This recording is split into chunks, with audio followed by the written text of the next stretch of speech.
quería preguntarle a Mario, de acuerdo con una cosa que él escribió en su día, y que voy a citar, decía: la principal batalla liberal por el liberalismo no se produce ya contra las ideologías totalitarias o socialdemócratas, sino contra el llamado neoliberalismo. Esta es una frase que escribió Mario.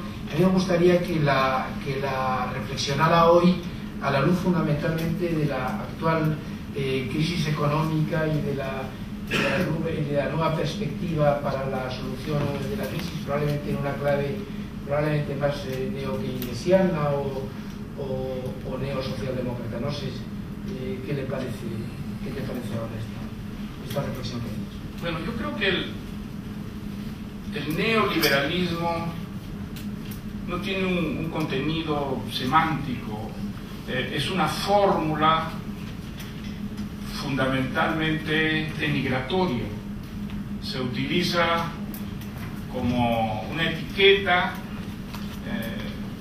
para caricaturizar el liberalismo y hacerlo responsable de todas las calamidades humanas. Curiosamente, el liberalismo, que para muchos representa algo más bien conservador, anacrónico, algo que ya no expresa la actualidad, sin embargo es capaz de provocar unas hostilidades, una animadversión de una extraordinaria ferocidad. Y yo creo que esas son secuelas de las ideologías totalitarias que todavía contaminan profundamente el discurso político de nuestro. Una de las grandes victorias de las ideologías totalitarias, que han sido todas derrotadas en la práctica, es que, sin embargo, han dejado como una secuela ideológica que se traduce en prejuicios, por ejemplo, y en ciertos lugares comunes ideológicos que han arraigado profundamente pese a todos los desmentidos que les ha dado la realidad. Eso es lo que produce ese apelativo, esa denominación de neoliberalismo. No hay neoliberales, hay liberales. Y los liberales son un espectro muy amplio de matices muy diversos y a veces distanciados y contrapuestos.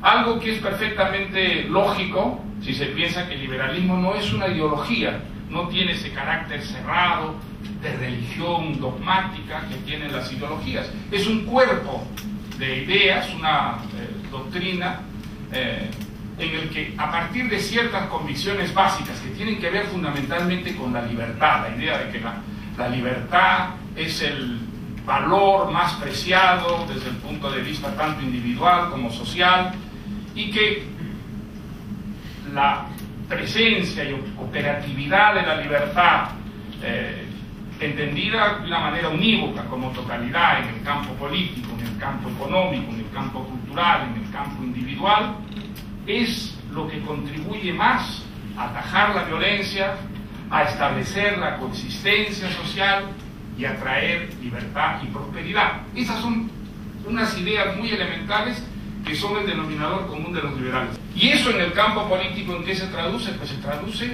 en establecer un sistema lo más flexible posible que permita la coexistencia en esa extraordinaria diversidad que es la verdad humana.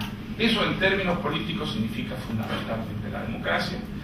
Creo que sabemos qué cosa es la democracia, creo que sobre eso no tenemos ninguna duda, sobre todo los que hemos pasado por regímenes que no son democráticos. Quizás sería interesante hacer una cápita sobre este punto. Las democracias están corrompidas, las democracias carecen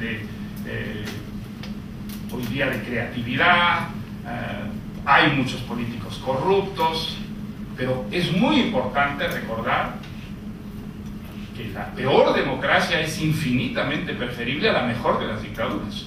En cuanto a lo que decías del neoliberalismo, claro, yo creo que tú no has conocido a nadie que se llame neoliberal porque está mal visto. Entonces nadie quiere decirse a sí mismo yo soy neoliberal.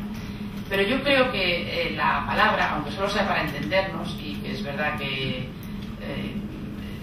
técnicamente a lo mejor no es muy precisa, pero sirve para definir ese liberalismo de ímpetus renovados que surge pues, en los últimos 20 o 30 años y que se diferencia del anterior en una cosa, que es que olvida el elemento social, que es, a mi modo de ver, la gran lacra del neoliberalismo. Es decir, el liberalismo clásico surge preocupado con el valor fundamental de la libertad, de la propiedad privada y de la tolerancia. Probablemente serían los tres valores que yo diría que definen el liberalismo clásico.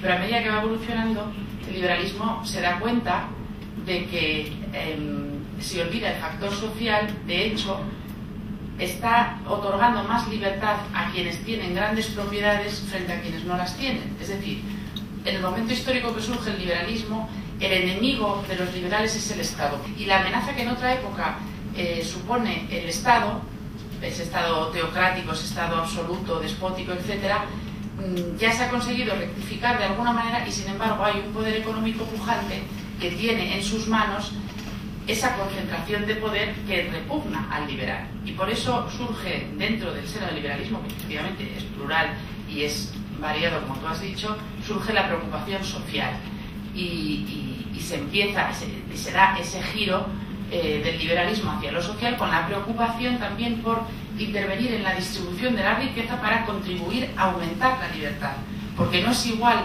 la libertad de quien tiene poder económico que la libertad de quien no la tiene.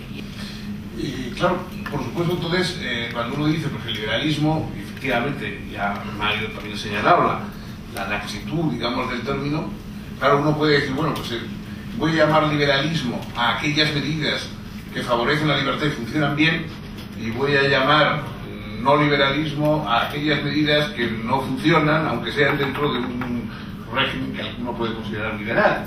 Kolakowski decía que cuando le preguntaban a él por su utopía política y tal, decía, hombre, yo la utopía, claro, es como si le preguntan a uno, ¿usted dónde quisiera vivir? Y yo digo, pues yo quisiera vivir en una casa en los Alpes, que cuando abriera una puerta diera a Venecia, luego cuando abriera la ventana del fondo pues diera al mar Pacífico, que en cambio hubiera un patio de atrás en que estuviera situado en las Bahamas, etc. Entonces, la casa perfecta sería una casa en la que uno tuviera acceso a una serie de cosas contradictorias, pero todas ellas favorables, buenas, ¿no? Entonces, yo creo que la concepción que podemos hoy tener es efectivamente una concepción mucho más mixta, ¿no? Bueno, por lo tanto, es verdad lo que dice Fernando, es decir, que aquí hay una mistura de valores, de cosas muy diversas.